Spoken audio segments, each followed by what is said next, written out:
I'm Danny, and this is the Scream Princess podcast.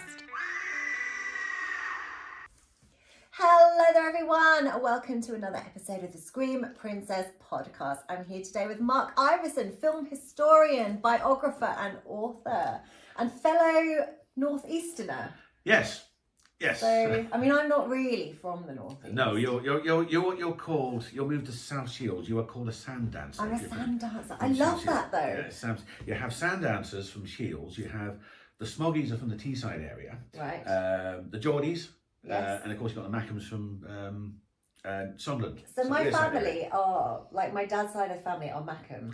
So Right. they're from I'm sorry to hear Sunderland. It's the whole Newcastle Sunderland thing. It is, yeah. I do not like football. I'm not a football fan. I'm not a football fan. Not in the football. I understand because from being from Norwich, growing up in Norwich, like the Norwich Ipswich thing. Yeah. And I kind of like football. I used to. I don't really care anymore. Well, I did play a little bit of football, but I wasn't very good in my younger days. Yeah. And my granddad played for Newport County many centuries ago. I have no clue where Newport is. It's in Wales. Right. Okay. Yes, so that is my grandmother's a Welshman. Is from Wales. Right. Yes. So there you go. You've learned something already. Okay, so this is why we're actually both in the same room today. So obviously, some of the podcasts or vodcasts that I film when I'm with people, it's when I'm at a festival or I'm somewhere. But generally, I have to do them via internet call because we're so far away. We're so far away from a lot of people. But I was like, Mark, you're only up the road. Do you want to pop over, have a cup of tea, and why not? jump on the podcast? Why not? I'm a metro ride away. A metro, yeah. So I still call it the tube. Because I've lived in London for 16 years. I've lived up here for a year now. But yeah, I'm still calling the metro the tube. It's definitely the metro. I'm from Gateshead, and I've, in spite of the accent, you probably didn't know. Yeah, you don't really have a Geordie accent. No, I don't know. I moved out to London when I was 5. Right. My dad got a job down there, and the whole family, which included a brother and a sister. I think my sister's the only one that was born in London. Right. So we moved down, and then it was about 11 years. I was 16, and we all decided to move back. Move back to the tune. I don't move back to the tune. I can do Geordie, not very well. I can't really do it. I should have brought you a Geordie phrase book. Yeah, I can understand. I can understand and I can decipher quite a lot. Yeah. And I know when I first came up here, I couldn't understand people. Uh-huh. And I can understand now. My boyfriend's Geordie, yeah. So I mean, he's kind of he's not like as strong as some Geordies, but I can understand him. Yes, it's I get that. I have a friend of mine. She's coming over from Canada, and she's obviously. Oh, she's gonna struggle. She's kind of, one day we were taking a taxi for a meal out in Newcastle, and I'm sitting chatting to the cab driver, and she admitted she couldn't understand a word he was saying. It's also the way you say Newcastle. If you're from here, it's almost like it's 2 words, like Newcastle, or like Newcastle, like it's 2 words rather than like Newcastle. Yes. We always say Newcastle. Newcastle. Newcastle it's got an R in. When I first came up here, my friend who's also from Gateshead, he took me for a drive around, and we went to the quayside, and we went around, and I was like, "What's that castle?" And he was like, "Newcastle." And I was like, Newcastle. "Oh, that's a good point. Yeah, that makes sense." Yes, that makes sense. We do have a castle. We have the Castle Keep, which is a medieval building in the but town it looks centre. like it looks like a castle. Yes, it looks like it's got turrets. It's got all that. I've been up to it. I haven't been in yet. Right, it's a nice great hall, and actually, when one of the subjects you talk about, I did some talks there. Sometimes you do cinema screenings of sometimes classic silent movies to a live soundtrack, to a new soundtrack, or other films, and I've done several talks there promoting the books and so on, as well as just going as a viewer, just watching the movies. And they have a main hall, and it's perfect for get the projector up and so on. It's wonderful, but also you've got about 100+ stairs up to the top. Yeah. Which I have to, and a dungeon as well. Got a dungeon. They might need to get a stair lift. No, it's not. It's actually my first talk there. I was doing a talk on Bela Lugosi after my first book got published, and it was a very freezing February, and this place could give the penguins frostbite. Really, it is cold, and it is cold up here. It's a different kind of cold in the northeast. Yes. It's, you know, I'm not like equipped for it yet. Oh, I right. haven't gotten used to it. Like, well, you got to get most of the. You see most of the girls in Newcastle. They're wearing the most skimpiest outfits in the middle of winter. do you know, yeah, but I was out yesterday and there was a guy wearing shorts. Like, Oh it's yes. 1 degree. Like, You get them. You get fellas wearing shorts. they wear them sometimes, all year round. Yeah. And the only time I used to see that in London when it was cold, it's on film sets. You can guarantee that the guys doing the lighting will always be wearing shorts. I don't know what it is. Like, lighting guys don't get cold legs. I don't know, but I that's suppose. the thing. It's always the guys doing the lights that have shorts on. Well, but anyway, in this particular instance, I was doing this talk on the ghosting, and we were screening White Zombie, and people were saying, you know, were you nervous? You know, I said no, it was too cold to be nervous. I was shivering. Yeah, you're shaking for other reasons. And I have Raynaud's condition called Raynaud's in my 2 middle fingers on my left hand, and of course my fingers were turning white. Yeah. And it was like, oh heck, I'm left-handed anyway, so how am I going to sign books? Because I had trouble signing the books because of it. Yeah. It was a very, very freezing thing. Even in the summertime, it is a bit cold. Yeah. But it's a wonderful place to go. You got the dungeon and so on, and it's just, you know, it was just great for the kind of cinema screenings that I took part in. One of the ones I did was we're doing a screen. I was part of a Q&A session for the film screening of Witchfinder General, along with a writer called Stephen Laws, and also a lady called Jo Barth, who's a historian, and she gave a little bit about the witch hunts and the witch trials of the English Civil War, and later on we had a guided tour of the place, because obviously we were very notorious for witch hunts. I didn't realise that was a thing up here. I know, in Norfolk there was a lot as well, like Norfolk, Essex. Yes. Essex, well, Matthew Hopkins was the man from Essex. And there's a bridge in Norwich called Fye Bridge, and it's where they used to throw them off and see if they sunk or swam. Well, there was one time I actually went to see a historian talking about the witch trials of Newcastle. Apparently, we did have his name is unknown. But I call him the Witchfinder Geordie instead of Witchfinder General.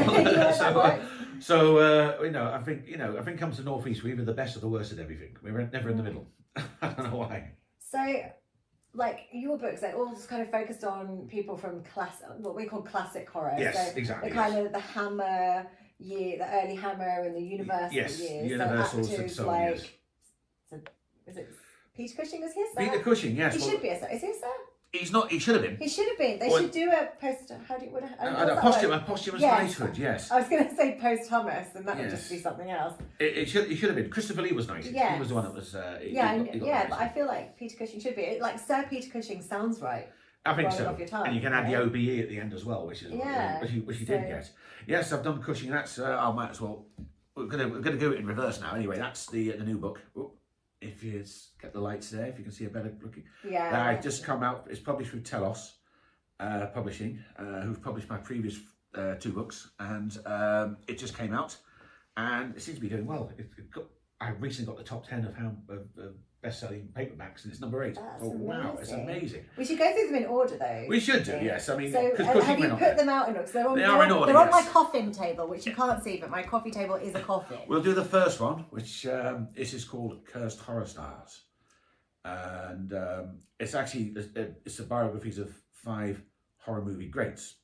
As you can see, I have to look myself now. We've got Lon Chaney Jr., Basil Rathbone, Peter Lorre, Bela Lugosi, and a chap called Robert Quarry, who also features here as well. Whoops. So you can have a better look. I don't know who all of these people are. So I'm really useless, actually, in my classic horror. Horror actors. My gosh, it's shocking. I know, but I didn't get into horror until like the 90s. Yeah. So I didn't. My parents weren't into horror. We never really watched. I'm sure my dad probably would have watched stuff like the old Hammers, but years ago. My mum's not into horror. And we just never had horror. We didn't rent from the video shop or anything.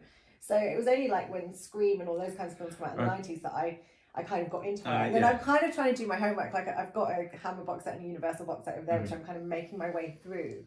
And I feel like I should be from another time. Like I feel like I fit in well then more than now. You've just done Video Tales of Terror. I have. That's an Amicus kind of style movie of a portmanteau with 4 or 5 terrible tales. Okay. Well, I should have brought mine. I could have had him on extended loan, like Dr. Terror's House of Horrors or something. I have seen that one. Ah, there you go. I have seen that one. Yes, I have. Yes. I have seen one. I didn't know it was Amicus, but yeah. yes. so yeah. I mean, these are the golden era ones, with the exception of Robert Quarry, who was tipped to be the new Vincent Price when the more famous actor decided he wanted to move away from horror. And he brought in a new guy, and also trying to scare him in the line a little bit. But in some ways, with Cursed Horror Stars, they were all in one way affected by their by their careers being associated with the genre. It's not a particularly forgiving genre for people who are typecast in it, and they want to do it. I want to do other stuff, but it's very difficult. I don't know if you have that know why they'd thing. want to do other stuff.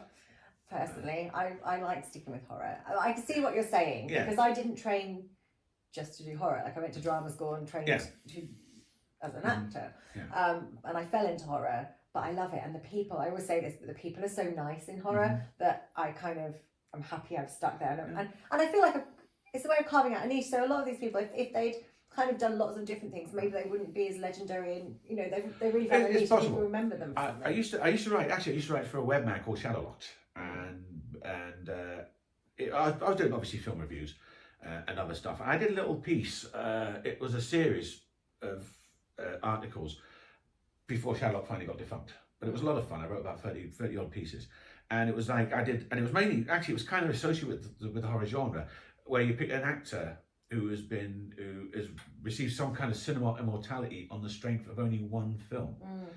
They may have had a very varied career before and after that film, but it's that film where everybody will always remember them from obviously the early stuff. I'm giving some examples, like Max Schreck, who did Nosferatu, the original one. I mean, I've only just watched that. But the original, the silent one. Yes, I've watched them both. Well, I haven't watched the one in the middle. I watched the new one the other day at the cinema, and I've just recently watched. Well, that was one of the films I watched at the Castle Keep. We had an electro soundtrack to it, which was really quite effective. I think it was a bit over the top, the soundtrack, but although he was a very successful stage actor, Max Schreck. It's his real name, by the way. I just read. That's the only film we only ever see him in, and there's others similar to that. Yeah. I'll give you another great example. If you're a kid, Sir Robert Helpman. Now, who's he? You say, well, he was. You knew I was going to say that. Yes, he was a member. He was an Australian ballet dancer. He was a member of the Royal Ballet.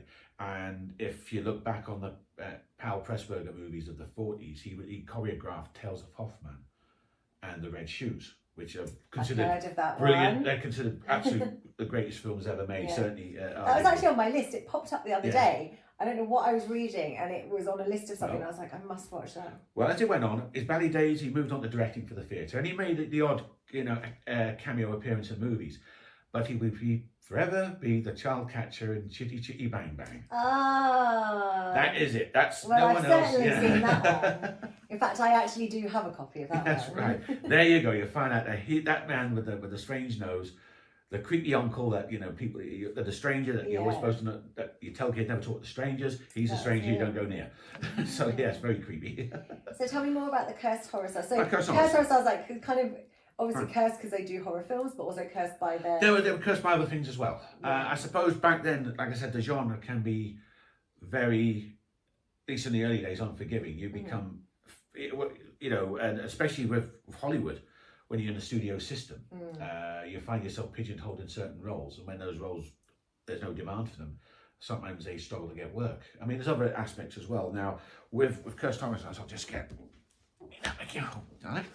Right, of course, when you talk about Lon Chaney Jr., I mean, he always lived in the shadow of his famous father, who was the first ever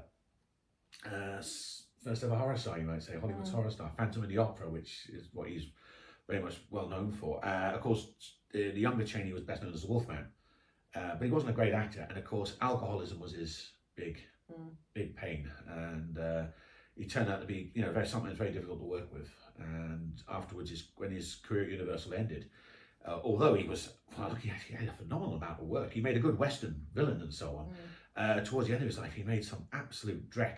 It's difficult to describe it. Some of it is appalling, but basically, he just drank himself to death. Rathbone is actually one of my favourite actors. He was to me Sherlock Holmes right to the end. He and he was one of these very, very good stage actors. He was normally successful in Britain, then he moved to Hollywood. And then when films came, he was basically Hollywood's archetypal villain. I mean, The Adventures of Robin Hood with Errol Flynn, he plays the sheriff. And then Holmes came, and he actually found himself pigeonholed by Holmes.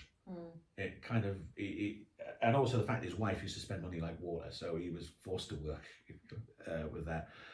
So he ended up doing some second features as Holmes, which I've got on box set. They're great films. But I think Holmes just lived around his neck for a long time, and eventually turned his back on Hollywood. What a great role to have! It's like, a great role. I can see what he's saying. Like, you know, they're typecast, but like, you know, not everyone gets to play such an iconic role. Well, exactly. Peter Cushing, he would have been happy to play Holmes forever, but he never got the opportunity to. Sadly, one feature film, a TV series, and a made-for-TV movie, and really that was it. And Rathbone, I think he found Holmes beneath him. And he just got a bit tired of it. He turned his back on Hollywood, moved back to New York to work on stage, but he never kind of repeated his earlier success. And I think he kind of blamed it on Holmes quite a bit. Now, Peter Lorre and Bela Lugosi were both morphine addicts. Lorre made he made some absolutely brilliant movies in his early days, Maltese Falcon, Casablanca. He was also, and it's a film I'd recommend, it's a very disturbing film called M, made by Fritz Lang in 1932, where he plays a child killer. It's loosely placed on Peter Curtin, the Vampire of Dusseldorf. And it was a film that did hang around his neck quite a bit. But he had health problems, mainly due to his morphine addiction, although, and he was blacklisted for communist affiliations back in the 50s, which was not a good time for Hollywood. He did make something of a comeback. He did well as a great comic actor, but by that time he was extremely ill. Lugosi was basically tied down to Dracula for almost all his career, but I think he didn't do himself any favours. He always lived extravagantly. He was forced into work rather than hold out for better roles. And again, his morphine addiction kind of got the better of him. And by the end of his career, when he wasn't working, when he was out of work, he was making some awful films. Plan 9 from Outer Space, the ultimate worst movie ever made. Haven't seen it. It's hilarious. He's not even in it. He's partly in it. He's almost starring in it because he died. And all it was a bit of footage that they just happened to have had. And he was replaced, his other scenes were replaced by an actor who was a good foot taller than him, who walked around with his cape like that, so he wouldn't have recognised him for a minute. And Robert Quarry's he's the most recent one. He was Count Yorga, Vampire, which is again he appeared as Yorga in two very low budget movies that had done extremely well. He was on the same contract with the same studio of Vincent Price as a kind of replacement, but somehow he was just unlucky. He came in when that kind of, you could say, classic Gothic horror was basically fading out. And although he did make a bit of a comeback, making several films with Fred Olin Ray, the American independent horror action producer. But fortunately, he had several life-threatening incidents which practically almost derailed him. Wow. It was awful. So cursed. So were they cursed? That's the question. Cursed horror stars. They might have been, they may not have been. It's a good title. So it is a good title. It is a good title. So we first met in Great Yarmouth. We did. We know each other. Would you believe that? Yes. We met in Great Yarmouth, and it was at 50 years. Was it 50 years of classic horror? 50 years of classic horror. It was a screening of The Wicker Man and Fit for Blood. Yes. And the guests we had there were appearing from Theatre of Blood, representing that was Madeline Smith, who I've met previously, and from The Wicker Man was Britt Eklund. Yes, and it was great. I met Maddie previously. It was nice she remembered me from last time. I met her before, and she was a lovely person. I interviewed her on stage at the Sci-Fi Weekender the previous year, and then met her again. And of course, it was a lot of fun. It was nice. Yeah. I was asked by another mutual friend of ours, Celine. You know, well, we don't really know her. I don't know her very well. I don't know but very I know well, like we nice kind person. of it's the circles, the horror circles. But Yeah. I think I messaged her because there was a film I was in called Pocket Film with Superstitions by Tom Lee Rutter, and that was also screening. And I don't know why, because it wasn't 50 years old. I don't really know what the link there was or how he got it in there. But anyway, I messaged her and I said, "Oh well, I'm in it, and I'd like to come along, and it gives me an excuse to go home and spend a few days in Norfolk." So I went along. It's an interesting film. I enjoyed it. Yeah. But I will admit it's not for everyone's taste. Naturally, if they I expected feel a horror film, it it's didn't not really a work. horror film. It's more like a real arty piece. But it was super fun, and I got to play a vampire who turns into a bat, but he did it the real, you know, where on the old Hammer films you can see the strings. Yeah. That's what he did that on purpose. He's like, let's make it like, you know, fit in with that. So you can see the strings, and I was like, yes, I turned into a bat, and that kind of made my day because I've got them on my t-shirt and I've got them tattooed to my neck. I love bats. What did I? Oh, I got burnt at the stake as a witch. Well, I tried for being a witch.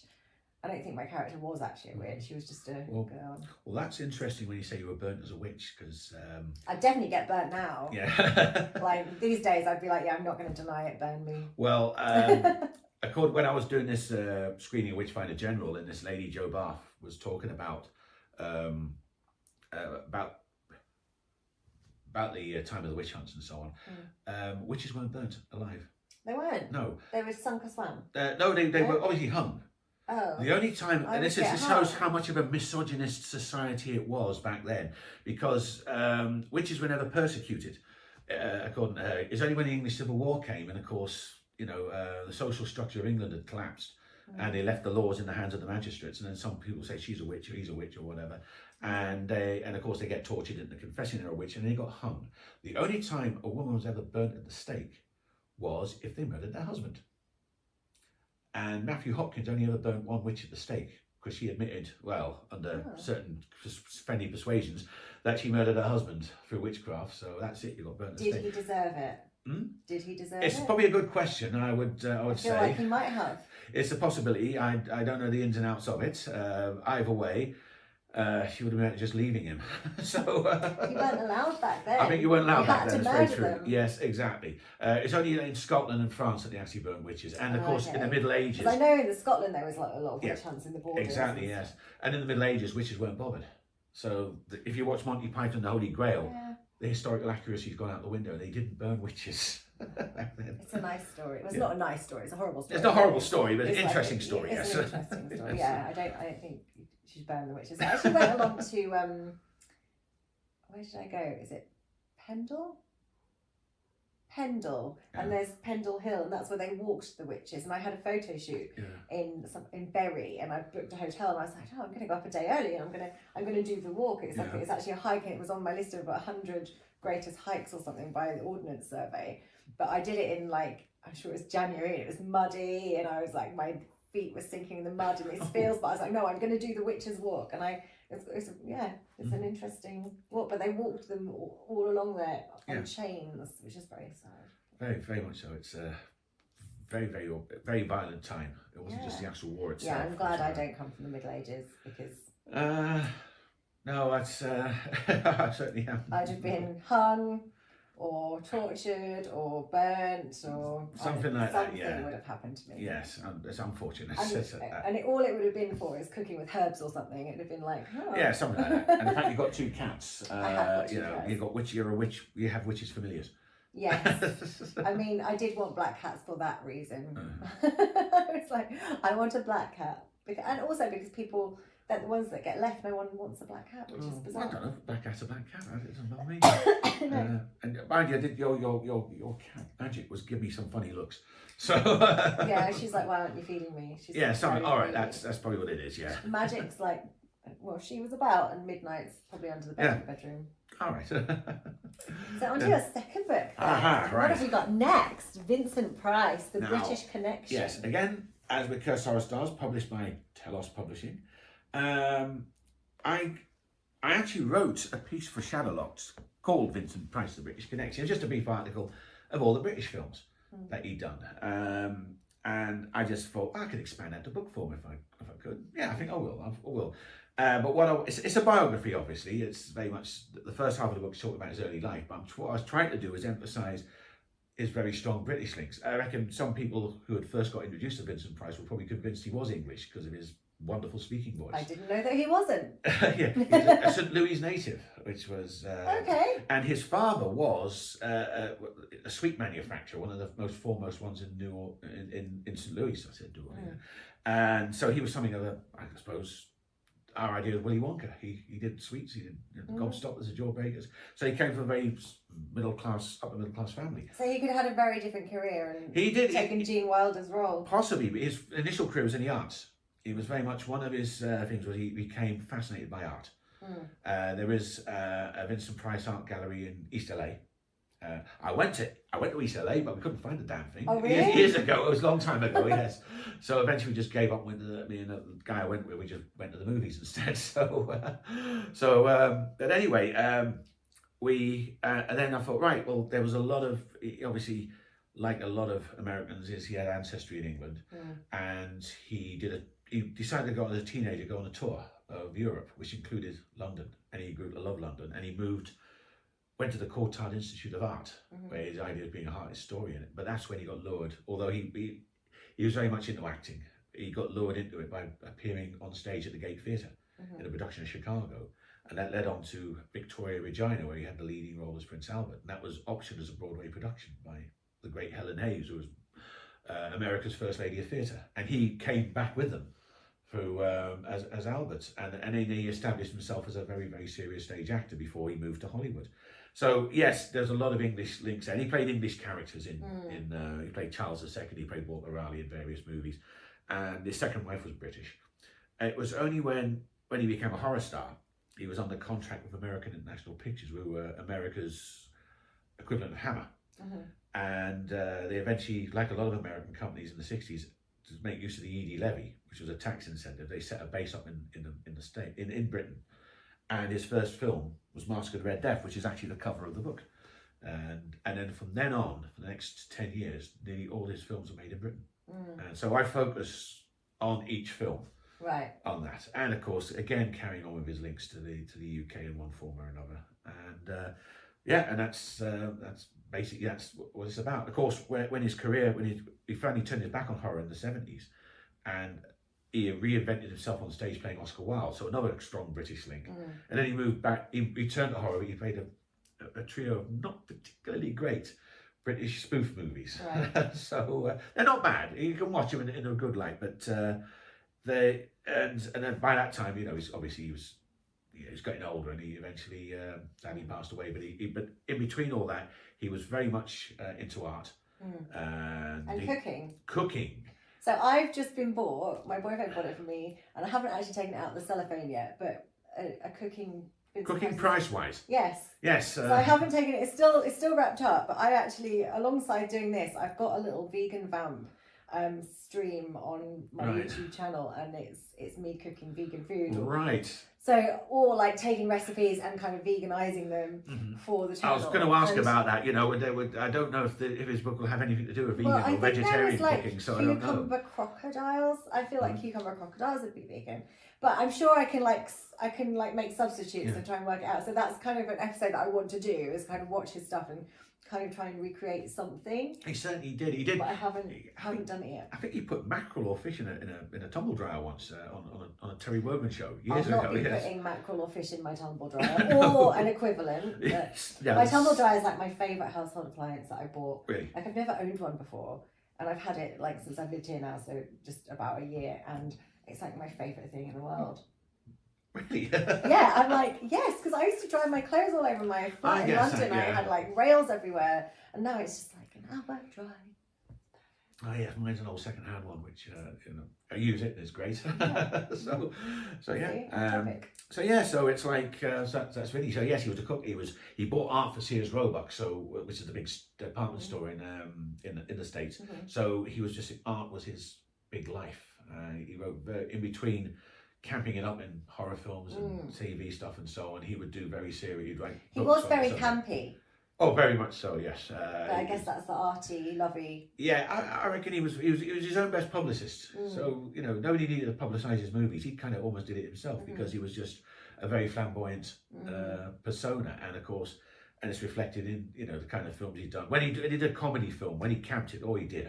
He's in The House on Haunted Hill. That is one of my favourite Vinnie movies. So I watched the remake before I'd seen the original because it was like late 90s, early noughties, and I remember going to cinema to see it and loved it and didn't realise it was a remake then, but I have since seen the original. In fact, I think the original might be on cards for later today. That might be my good idea. I may watch it as well when I get home.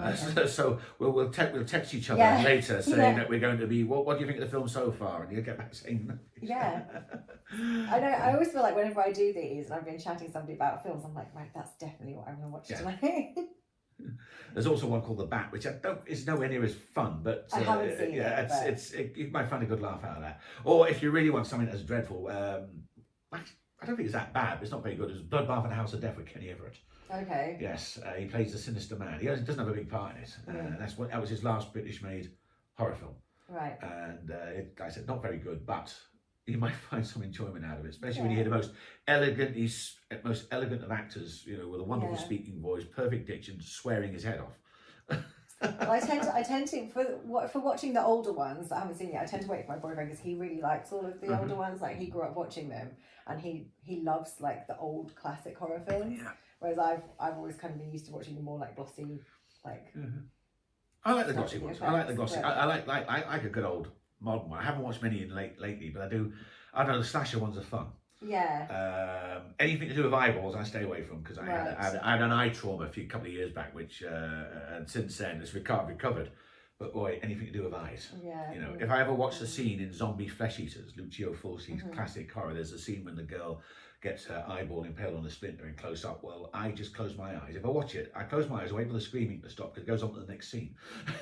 I actually met my boyfriend was on a film set, and my character ripped his arm off and then stamps out his eyeball and has it on the end of a heel. Well, I'll not be watching that movie. Yeah, that's it. Well, if you Video Shop Tells a Terror too. So yeah. All right. Well, if I just tell me which story it is, because I want to get that. I actually want to get that movie. It's the wraparound bit. Yeah. So it's somewhere in the wraparound where I've been turned into like a Frankenpaula.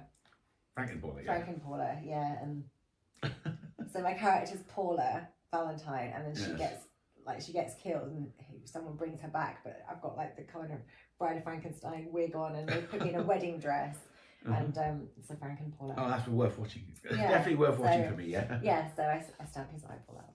Yeah. So. He probably deserved it. Rather like the poor girl. I don't think he did much to deserve it, to be honest. Well, I think he was just in the wrong place at the wrong time. I suppose. I haven't seen the film, so I can't really comment. No. If you know more spoilers, because I certainly would want to go see it eventually. I don't want to give away too much. Yes, you don't know. I don't want to give too much on the books, because, the Cushing book... Yeah, you want people to read them.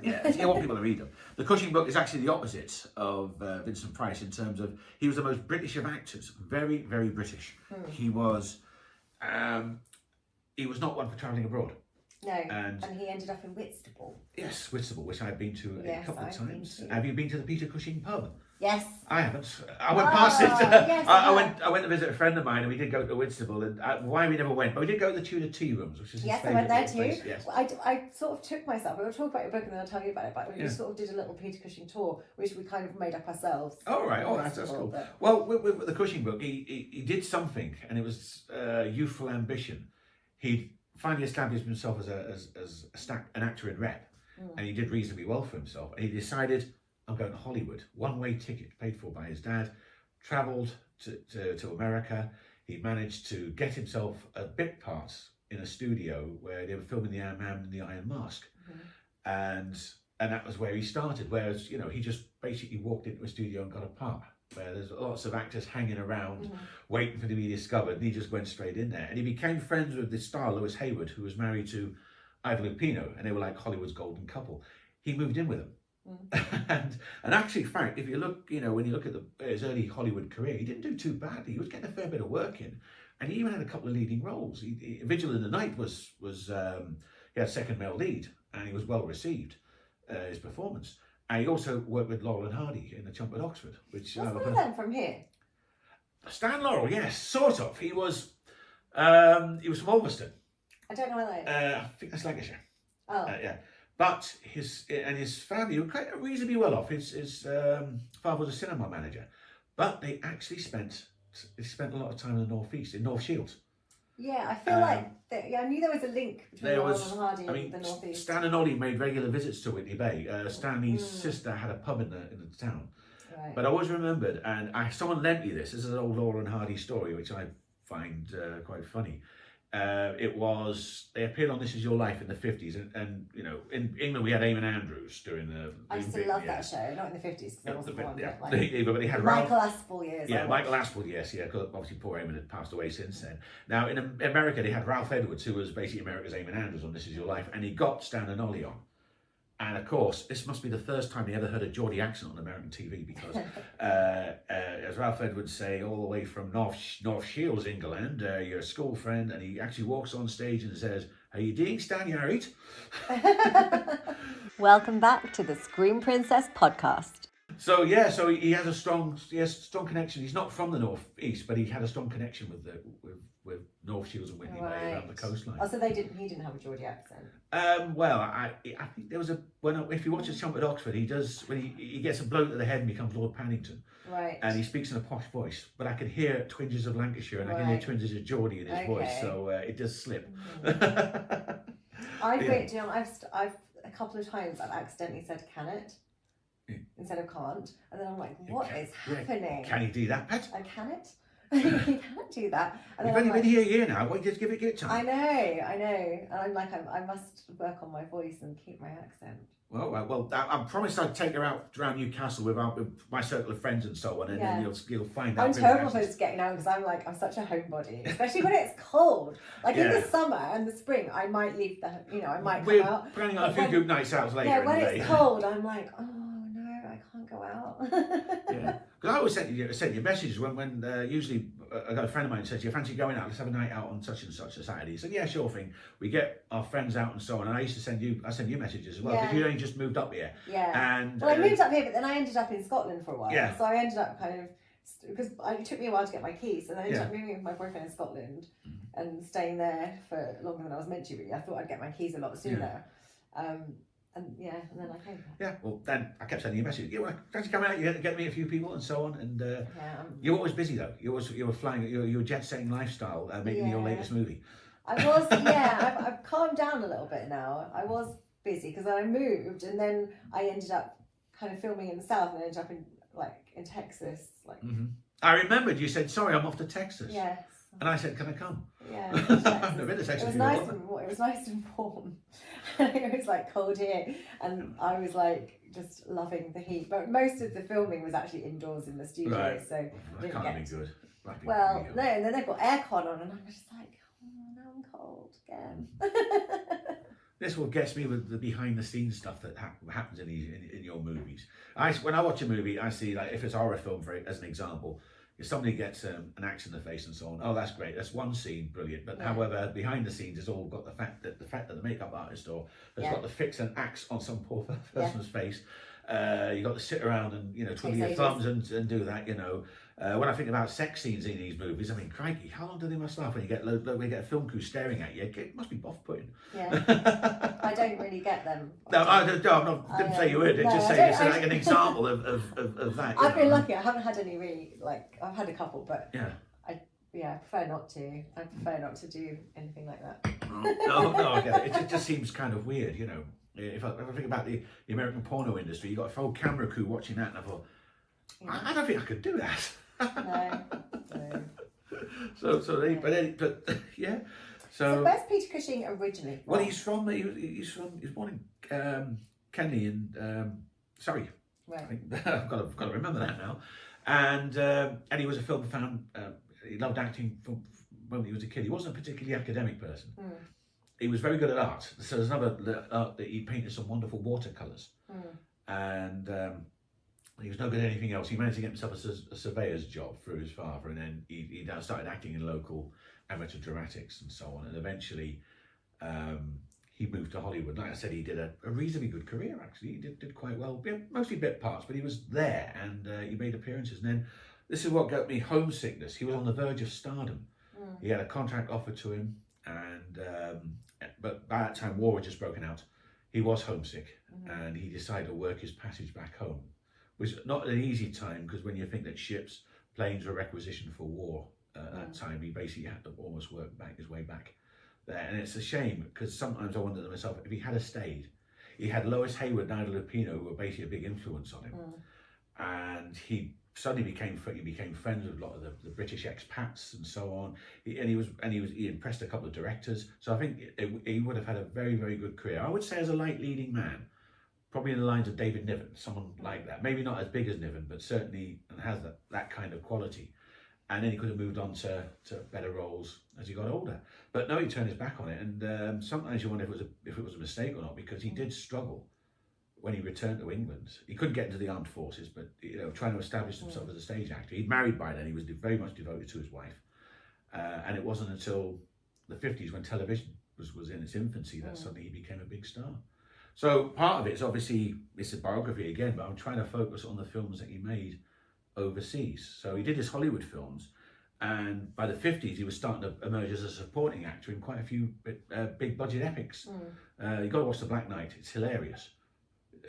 Alan Ladd, an American actor playing the Black Knight. It's something like it's straight out of a Carry On film kind of thing. But Cushing is absolutely brilliant as the villain. Right. So, and then Hammer came, and that's where he became a star. And then after that, he was basically he basically just made films in Britain with the odd excursion abroad, like he went to Israel to make She. And I think there's a lot to do with the fact his wife's ill But that health. was still Hammer. It was still Hammer, and his wife went with him. But obviously, but Hammer was, but it was made overseas. It was a made film. I'm focusing on his overseas movies, and he could have moved away from horror films and did more bigger budget international ventures, which Vincent Price should have done as well, which required British actors who can play good supporting roles. He didn't, because obviously with his wife's poor health, he took on some pretty poor movies. And then from the 70s onwards, he made some of the weirdest films abroad. He makes an excellent one like Horror Express, which I'd recommend anyone to watch. And then at the opposite end, he did a film called Hitler's Son, which is on YouTube. And I kind of watched, well, when I say watched it, I sat through it thinking, this is garbage. And this was made after he did Star Wars. Right. He made some very strange career choices after Star Wars and then eventually retired. So I suppose you don't know it's going to be a bad film. I suppose. Until Yes, he did. Oh gosh, he did another one called A Touch of the Sun made in Kenya, and I watched it on TV, wondering what the hell. But is a this? nice trip to Kenya. Probably was a nice trip to Kenya. He was there with his old Hammer stalwart Oliver Reed, and I would imagine the two of them must have been propping up a bar saying, "We made good films once upon a time." Yeah. So it's so yeah, that was the focus is overseas career, and so on. But also, it's a kind of frustrating read. Frustrating trying to research him into his life, because his autobiography, although it's wonderful, gives very little away about the actual films he did. Where the fans, if you wrote your own autobiography and so on, I would, as me as a person, yes, it'd be nice to know about your life and so on, because I did find you out on Wikipedia, or found all the dirty secrets. Well, they're nothing. It's just like. You started modelling, then you went to drama school and did acting and so on. That's how it works, nothing overly. But if I wanted to read your biography, I'd like to know about what the movies that you did, what you all the daft things. Well, it that depends. happened. I suppose it depends who's reading it. If you're a film fan, then you want to know about the movies. Oh yeah, of course, but it'd be partial. I mean, when you write your biography, you will be kind of want to know a bit about everything. Yeah, exactly. So that's what I would see, and he didn't do that, and that's a bit frustrating for me. It's more about his life than. It's but it's more of a But memoir. that means more work for you, so you've got to actually do. Yeah, it hasn't been easy, especially with the obscure films. Yeah. Finding them on YouTube and just sitting there reading the critical comments of it's just from the fan people who watch it. I thought, oh god, they are dreadful. But so how did you? I mean, what were your first when did you first? What was the first horror film you watched? Oh right, I can tell you straight away. Dracula, Prince of Darkness with Christopher Lee. Right. I have my recollections of why we watched it. I don't know, but he scared me, but he was great. My first Cushing film was actually Doctor Who and the Daleks. He played Doctor Who himself. I didn't know that either. There's two feature films that they're based on Doctor Who stories from the TV series in the 60s, but they're changed a little bit. The Doctor Who in the films, he's not a Time Lord. He's just Doctor old scientist who creates a TARDIS, and he also followed up with Dalek Invasion Earth 2150. I saw those films. That's where I became a Cushing fan. Right. And oddly enough, a couple of years ago, I went with a friend of mine. They had the Doctor Who double bill at the Tyneside Cinema, and I got to watch them at the cinema, and it was great fun, So is that the film that kind of got you into horror? It kind of moved on. It got me into Cushing, and then I saw him in Frankenstein Must Be Destroyed, and then I found out more about him being a horror star and so on. So yeah, but my first horror film, if I remember, was Dracula, Prince of Darkness. Did you ever watch like horror cartoons or anything, or is it? No, not really. I recall. You weren't like a little kid that was always into. No, not really. I mean, obviously, as a kid, I watched, Bugs Bunny, Daffy Duck, Tom and Jerry. So yes, I got fascinated by violence as well. And of course, we all got traumatized when Bambi's mother got shot as a kid when I saw him at the cinema. I don't know why it's horror. Watership Down. I mean, that's a horror. I've only ever watched that once. I couldn't watch it again. Yeah, I think it's a kid's version of Schindler's List. So, But I like the song though. yeah, the song is excellent. Yeah. I just found, I mean, I'm also into other, I mean, not just horror, I just love movies in general. I'm a big fan of James Bond. I grew up watching 007. British comedy. So I feel like fans of like things like Bond and The Hammer is the era, isn't it? It is, at that time, he started off in the 60s and so on. I've also like Ealing comedy, Bolting Brothers and Carry On films are all like British comedy films. Certain war movies, depends. Sometimes the action ones, historical ones are fine. I can't get away with musicals. I love a good musical. Well, my idea is, you know, when you watch Oklahoma and a cowboy rides into town, he doesn't sing I over. haven't seen that. Yeah, as well. He doesn't sing over on a beautiful morning as it starts off there. A cowboy rides into town like Clint Eastwood and shoots someone. I mean, I love Rawhide, but I feel like I would equally love a cowboy riding into town singing a song. Yeah. Oh well, it's good. But I mean, the ones I do like Rocky Horror Show. That's great. I could watch that all the time. Which obviously the house is. Yeah. I can't think what it's called now, but it was used in the Hammer. Some of the Hammer films. Have you done Rocky Horror? You look the type. I could see you being on stage during a Rocky Horror. No, but I've only seen it once. Really? I've only seen it once, and I didn't realise I was in Newcastle the other day, right, yeah. And Jason Donovan was doing it, That's and right, it was on that day. But we were going home, and my boyfriend had to work the next day because otherwise I would have tried to have gotten last minute tickets because I love Jason Donovan. But but there you go. Yeah. Well, one of them things. So you do actually the one that's coming on stage, coming back to Newcastle, Vampires Rock, and I saw that at the Journal Time Theatre. Okay. And again, it's basically heavy metal rock set in a vampire nightclub. And is it a play? It's a play. It's a musical play. Oh, okay. A fellow called Steve Steinman does it, and I believe he played Meatloaf in Stars in Their Eyes or something like that. And he's basically made a career out of it. Did you ever see the movie Suck? No. So that's a vampire film. I think it's got Alex Cooper. I think Billy Idol might be in it. It's got a few people like doing little cameos. And it was about, I think it's quite watchable. It was about a rock band and vampires. I can't remember kind of the storyline, but it's watchable if you like that kind of music. Then it's a good one. Oh, that's pretty cool. I'll have to check that out. Yeah. I'm a bit of ashamed of myself to say that I'm having trouble trying, not watching many modern movies. Well, that's actually not that modern. It's probably from the 90s. Yeah, but that's modern for me sometimes. Okay. No, I didn't watch Scream. I didn't watch. It's vintage now. It is vintage, yeah. Apparently, clothes if they're older than 20 years, they're vintage. So like literally the noughties. The early noughties are now vintage. Really? Okay. Well, the old, I mean, that was my days in the 80s and 90s when there was a stricter dress code for nightclubs in Newcastle. The guys had to wear suits and so on. Right, I've never been to a nightclub in Newcastle. Okay, well, I couldn't recommend any to you now, and I'm too old. My clubbing days are long since over. I don't miss them. No, I can't think of anything worse. Like now, I'm in bed by I'm like, oh, it's 6:30. Can I go to bed yet and read a book? Or can I put my pajamas on at 5 o'clock? That's legal, isn't it? I suppose. I mean, remember, a child's punishment becomes an adult's luxury. Yeah. Yeah. So it's so true. Yeah, it's so true. I often I'll do something in the day and I'll get home and it could even be 4 o'clock and I'm like, well, I'm not doing anything else. Makeup's coming off, pajamas are going on, and then that's when I'll read or I'll watch a film or It's kind of the same here. Almost. Yeah. It's I used to do a lot of stuff. I mean, I still do. And I play guitar, and I run my own buskers night. Right. In a place in Gateshead called the Associates Club. I do every first and third Thursday of the month. So I've run buskers nights in the past, and I've played at buskers nights. So I do play guitar, not particularly well, I hasten to add. I must have had a midlife crisis at the age of 37, and now for the next. Getting on for the next 20 years, I decided that I would just play a guitar, and I've been playing it for over the next 20 years without showing any sign of improvement. Okay. So, well, I think I have improved. I can't play the guitar, so I bought one, and it was. I haven't even used it. I thought I'd use it as a prop in a shoot, and I haven't even done that. Yeah. I think it might have been in a short film that we shot, and I think it might have been in the background. Right. Not sure if it was though. I let him dress the room for me while I was busy pottering around doing other stuff, and I think it might have been in there. Well, that's interesting. So, it's had a bit of use. Yeah, he plays it. Yes, and I also used to dance as well. Did you? Yeah, yes. What kind of dancing? Line dancing. Hey. Line dancing. Line dancing. Keep it quiet. I've never had a go at line dancing. Yeah, I haven't done it for a long time. I used to do ballroom as well.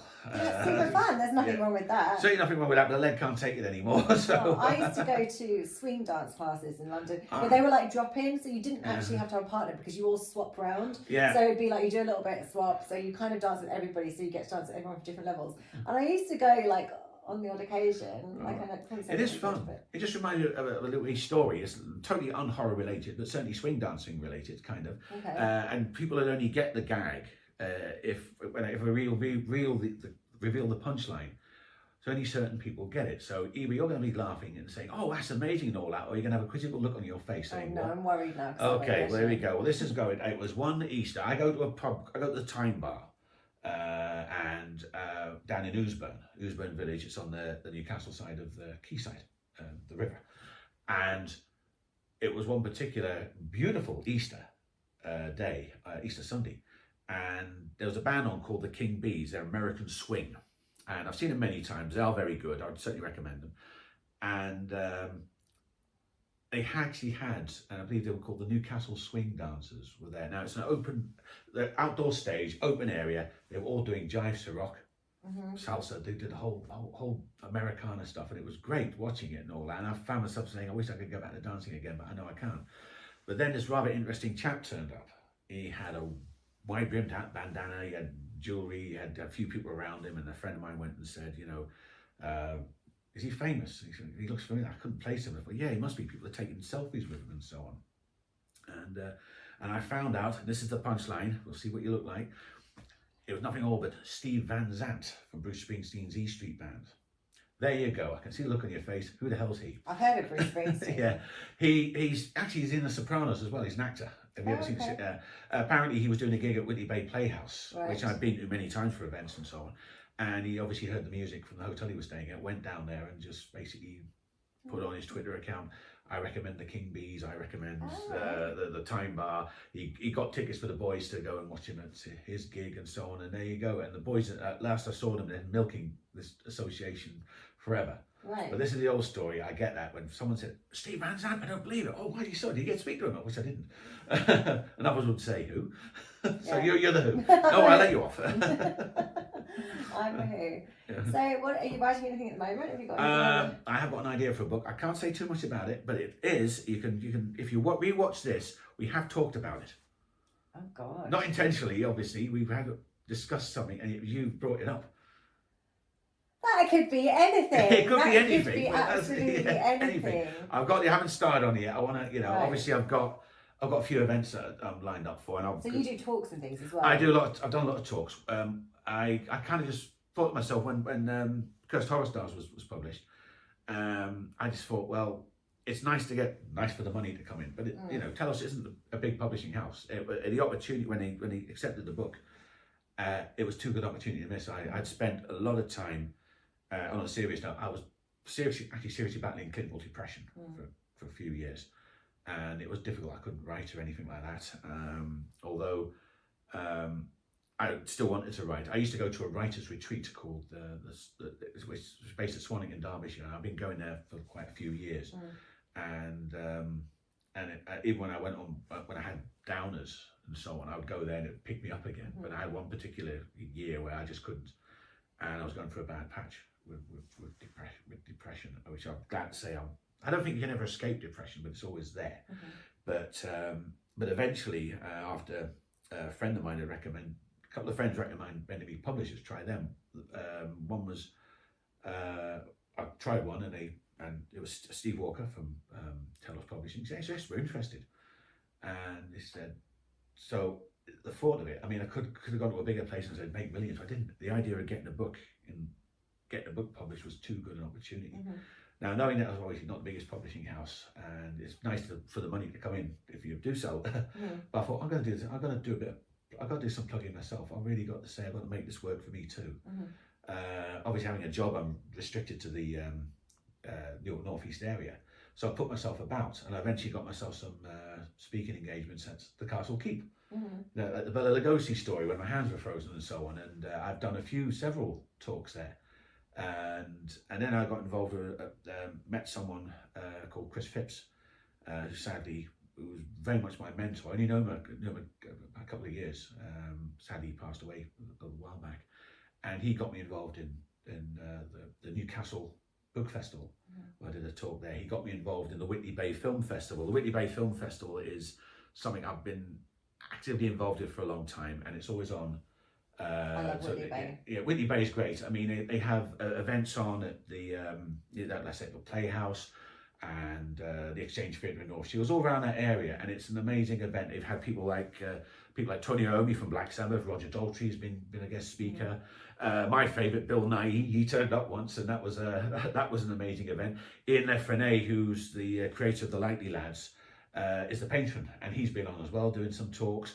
Last year it was Rocket Man, a screening of that with Dexter Fletcher, the director, doing that. And I've done several talks there, not as famous as that lot, but but yeah, actually, one of my favourite fish and chip shops is in Whitley Bay. Yes, they mentioned that one. Yes, Fisherman's Bay, and they do a vegan omelette fish, and it's incredible. And they also do a mushy pea fritter and a vegan sausage. It's like I've got options. Like usually as a vegan, you get options.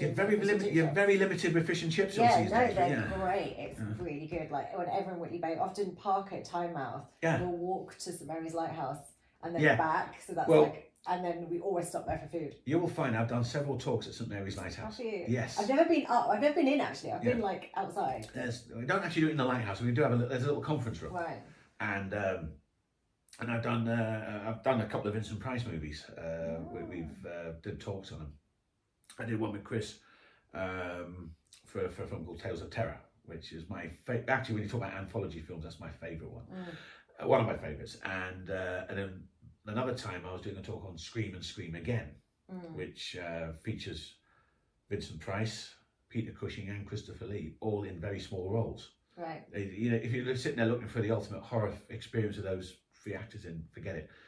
And oddly enough, they only ever did one other film together called House of Long Shadows, which isn't very good, but at least they're all together. Yeah. And of course, it's a very weird movie. I recommend you watch it, but it's like the Expendables of like with all the action stars. It would be great to have had like a horror film which had pulled them all in like, major roles. It just didn't work. Sadly, and it's a good film, but it's very confusing, and it's got a straight mishmash of weird genres and themes and so on. So you're sitting there.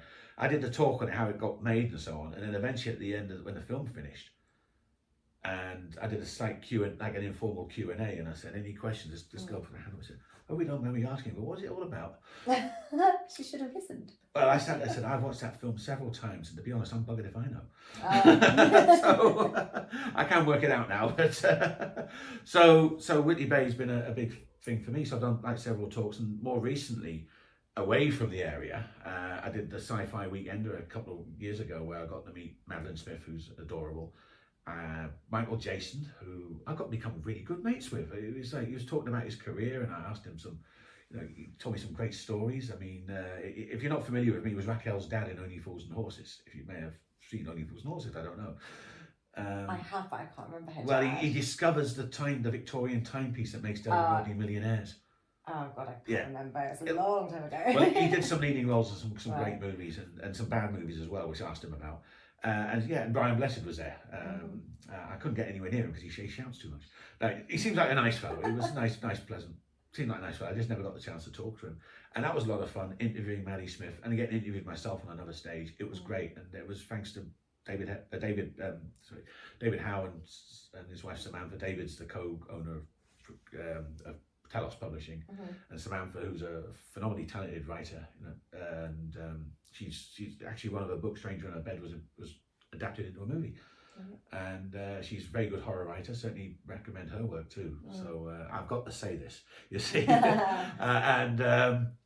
and they got me involved, and it was great. And they got me involved in another festival, Halloween festival, where they had the zombie walk and so on. And honestly, it was like we went to all kitted out in our black tie and cocktail dresses to go to a vampire's ball. Amazing. Actually had a string quartet doing everything from Mozart to the Addams Family. It was amazing. That's incredible. And then more recently, and that's where we met, was at that 50-year thing at Great Yarmouth. Yes. And meeting Britt Eklund and so on, and meeting Maddie again, Pauline Pert, who's adorable, and getting to meet you, just saying, right, I wanted a selfie. That's the thing now, you don't do autographs anymore. You know, selfies are the new autographs. You know, you meet somebody famous, click, you know, get a picture. That's it. So, yes. Yeah. I think every year the Grey Yarmouth that she does like the next year. So yeah. I think she has announced the new one. I don't know. She's got involved in one down in your hometown, down in Norwich, yes, and I may well have to pop along. I hope you do. She said Celine Baxton Brooks is a delightful lady. Like I said, we don't know her very well, but we know her well enough to know she is a lovely person. Yeah. And she mentioned about, you know, this Vincent Price Day on the July 19th. Got to remember now. So I said, right, okay, I managed to get time off work. I got my hotel, got a travel lodge booked and so on, and she said about getting a stall. I said, yes, I'll bring my stall down. And this is where we're going to meet like Victoria Price, Vincent Price's daughter, who I've met before, and Big Madison Smith and Ian Ogilvy, the guy from Witchfinder General himself. So that'd be great to watch. Exciting. Yes, and so, but Victoria Price, I've met her, and I said the Darlington Film Club, which I got involved in that and done several talks there. And that's where I got to meet Victoria Price, and I was totally, being a big fan of her dad, I was absolutely shaking. Oh my God, I'm meeting his daughter, I can't believe this. Actually, we have chatted for literally an hour. I feel like you're going to have to come back and do another one soon, because I feel like there's so much. Well, I don't more. live far, I'm just Exactly. I know where you live now. I mean, where I live now. I will admit, I had to go down here quite a little bit early, because I didn't want to take the car. Before I joined the civil service, I used to be a driver. Right. I got to know my way around there. So if it had been like, 30 odd years ago, I would have found you straight away, and bypassed all the one-way streets in my car. I mean, I use sat-nav. Like, I use my phone on sat-nav, because otherwise I'd get nowhere. Like, this is a day when I didn't have sat-nav, you see. Like, I don't know how people survived. I would get nowhere. But yeah, we are. Time is up. Time is up. But I will say, I've got to say something before we even start. Do your plugs. We've got to do a plug. This is the plug. And sorry to interrupt. I was being rude. Right. I'm doing an event. This is the biggie. It takes place on the Friday 16th of May. It's at the Station East pub in Gateshead, and it's called Meet the Writer, Meet the Witch. And just for argument's sake, I'm the writer. My friend Lucy, or Hakate, she calls herself, is a high priestess. She's a Wiccan. We did an event a couple of years back called Meet the Author, Meet the Artist, because she's also a talented artist. We're doing something similar, and there's tickets are on Eventbrite. They're free. So you can go buy your free ticket, or you can just turn up at the door, I suppose, and hopefully it's going to be a bit of fun. To make sure they've got. They probably do that, yes, and hopefully if you can get yourselves along. The Station is a great pub. They do great real ale. I'm a real aler, and it should be a lot of fun. And I'll have books on sale. Lucy will have probably stuff you'd like to see, so you better go and get yourself down there. I will come. Oh no! Hello. Oh God, scene stealer. Oh. She'll go now. She's That's it. She came along. She was just like. Yeah. Okay. Well, you've had your 15 seconds of fame. That was a feed me pod. So yeah. So if you can go get along, it would be absolutely superb to meet you all. I like my fans. We all like our fans. Yeah, I don't get it when you get actors or people who get so standoffish with their fans and so on and all that. Yeah, I think they're great. They forget who put them where they are. Yeah, exactly. I mean, people buy my books, you're friends for life. That's marvellous. Even if you don't, it's nice to chat to you. Yeah. So, no, I'll definitely try and come along if I'm not away filming or anything, which I have no plans to be. I've got nothing booked in. This is Hollywood here, you see. This is the Hollywood of the North East. Hollywood of the North East, yes. Apparently, according to my late friend Chris, Bollywood movies use Newcastle and the North East as locations, but I have never once seen a film crew anywhere. I don't know how you're going to kind of do Newcastle for India when it's like the weather is very different. Saying that, we do have a lovely beach, and in the summer it's great. It is. South Shields is a lovely beach, and also we have North Shields is pretty good as well. Yeah. And, I mean, I love the whole of the English coastline, which is a whole other story. You're going to have to come back. We're going to have to come. We'll come back. And we're going to have to talk about other stuff. We can now. We can also discuss the event as well, which is going to be an interview. My dear friend Heather Powell's coming over from Canada. She does the Friday Nightmares podcast, which is on YouTube, and she'll be interviewing Lucy and myself and talking about our journeys as writer and witch. That's so on. super Yes, exciting. yes. So that means it's so glad that we're definitely not living during the English Civil War. Yeah, because I mean, half of your guests will be, persecuted. Yes, Which there'll is be not spies fun. in there. Okay. Yeah. Well, thank you so much for coming Anytime. on. I've enjoyed every minute of it, and yes, I have to Good. come back again. Yes. I'd live too far away to visit you all the time, but next, if I do pop down Shields, I will. For one reason, I will say, I'll pop over and say hi. But Do anyway, you have to cross? You don't have to cross. You don't even have to cross the river. hell no. No. No, not yet. Anyway, yeah, that's brilliant. It's been a great fun. Thank you.